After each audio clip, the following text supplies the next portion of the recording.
Local 4 News starts now with a breaking news alert. We do have breaking news on a shooting spree that has left 6 people dead in Mississippi. This time, police say the shooter went to a few locations, leaving victims at each spot. We're just starting to get details on the full picture, but police say the first 911 call came about 11 o'clock a.m. south of Memphis, Mississippi. Sheriff's deputies found a man shot to death outside of a store. They believe the man then went to at least 3 more homes, shooting people at each stop. The spree ended when they found the suspect's car, found him, and took him into custody. So far, no word on a motive. 3 local families are starting to say goodbye to the MSU students killed in that deadly campus shooting 4 days ago. A visitation is underway for Brian Frazier, who is studying business. He was just 20 years old. His funeral is tomorrow. A visitation is also getting started for Alexandria Verner in Clawson. She was also 20 years old and has been remembered as a young woman who already touched so many lives. Her private funeral is also tomorrow. The Frazier family has decided to allow us to live stream Brian's funeral tomorrow at 11 a.m. It will be on Local 4 Plus for anyone who wants to pay their respects but cannot be there in person. Arrangements have just been announced for Ariel Anderson, the 3rd student killed. Her visitation is scheduled for next Monday, followed by a funeral service on Tuesday.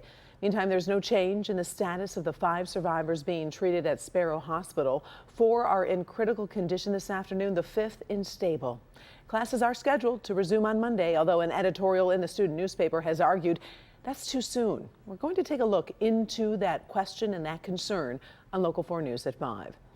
Warren police are reporting an arrest they hope will stop a serial peeping Tom who's been looking into windows in 3 communities. Police say the suspect is linked to incidents in Warren, East Point, and Oak Park. Warren police received 2 reports of a man coming up to their homes carrying a ladder and then peering into windows. Overall, investigators think the same person may be linked to 8 incidents. Police say they arrested the suspect after they saw him peek into a home in Oak Park. The Macomb County Prosecutor's Office is currently considering charges. Let's switch our focus to the first forecast. Some stray snowflakes should be gone as we head into our Friday night. Kim Adams has a sneak peek at what's ahead. Well, we started out the day pretty icy, but your evening commute should be just fine. We're just looking at a few isolated snow flurries, mainly down in Monroe, right along I-75, and then also 275 as well, going up into Belleville. But the rest of Metro Detroit is for the most part dry, and it will stay that way for tonight and again tomorrow. Temperatures, though, are cold. It is only 19 degrees right now in Pontiac. Keep in mind, Wednesday we were close to 60. 21 in Mount Clemens, 25 City Airport, 23 Metro Airport. Your weekend forecast, winter blast looks great, 43 degrees in Royal Oak. Lots of sunshine, a few more clouds on Sunday with highs getting back near 50 degrees. In fact, take a look at our temperature trend over the next several days. Our normal high is now 36, and we are well above it all the way through next week. Your forecast coming up in just a few minutes. All right, thank you, Kim.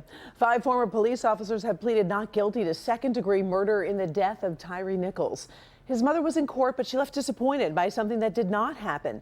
Tadarius Bean, Demetrius Haley, Desmond Mills Jr., Emmett Martin III, and Justin Smith made their first court appearances today. Nichols died 3 days after an arrest in Memphis that was caught on video and then led to these 5 officers being fired immediately. Nichols' mother said she went to court with a purpose.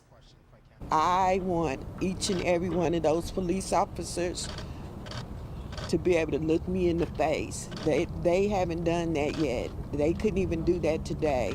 They didn't even have the courage to look at me in my face after what they did to my son. So they're gonna see me at every court date, everyone. Exactly. And until we get justice for my son. One of the former officer's defense attorneys says the legal process must be based on the facts and the law, not the raw emotions our country is experiencing. Their next hearing is scheduled for May 1st. Upcycling automotive leather. That might not sound like super sexy stuff, but we just found out about a really fascinating new partnership with a local nonprofit and one of the big 3. Paula Tutman shows us how bags and purses are being made from car seat leather and putting more women on a road to financial security.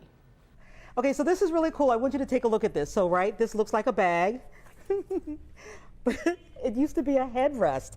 And then also, I want you to look at these straps. So look at the straps of this bag. Seat belts. right there. I mean, we're talking about upcycling, and not just upcycling in terms of product, but upcycling in terms of lives. Naila was precariously perched upon what some would call the fragile assistance cliff.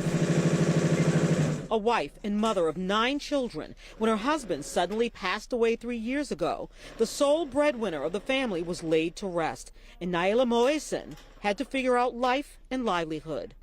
She was on assistance, not enough to raise her family, but something. And then she found Zaman International.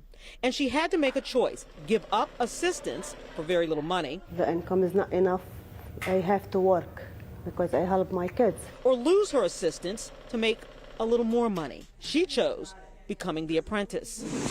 She was taught industrial sewing. And with one of Zaman's newest partnerships, she's making high-end bags with their own story.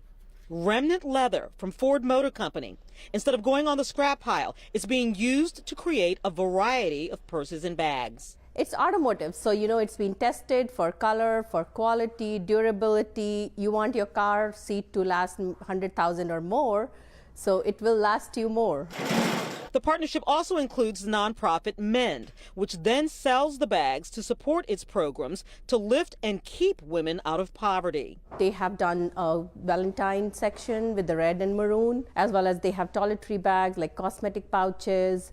And the cool feature about the backpack from Headrest, it's a headrest from Ford Explorer police cars.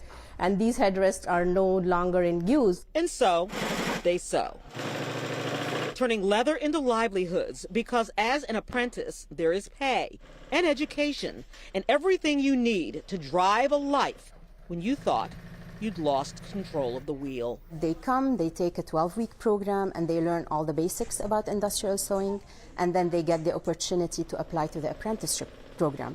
And then, of course, this is cool factor on its own, where the leather comes from, how it's made, what's going on with it. But the other cool factor is what's done with the proceeds, because the proceeds actually go back into helping these women build, and in some cases rebuild, their lives. Paula Tutman, Local 4. Love the story. Thanks, Paula. Zaman is actually looking for even more applicants to join its various programs geared towards getting women trained into the workforce. We'll put some additional information on our website, clickondetroit.com. Still ahead here at 4, luxury goods gone. These thieves move fast, but we're caught on video. The rest of the story, including how they got in. Also, TikTok puts $500,000 up for grabs, what it takes to win, and this offer might sound familiar. Up first, the FBI reportedly fights off a malicious cyber incident. We're going to talk about the alleged target. More news in less than 3 minutes.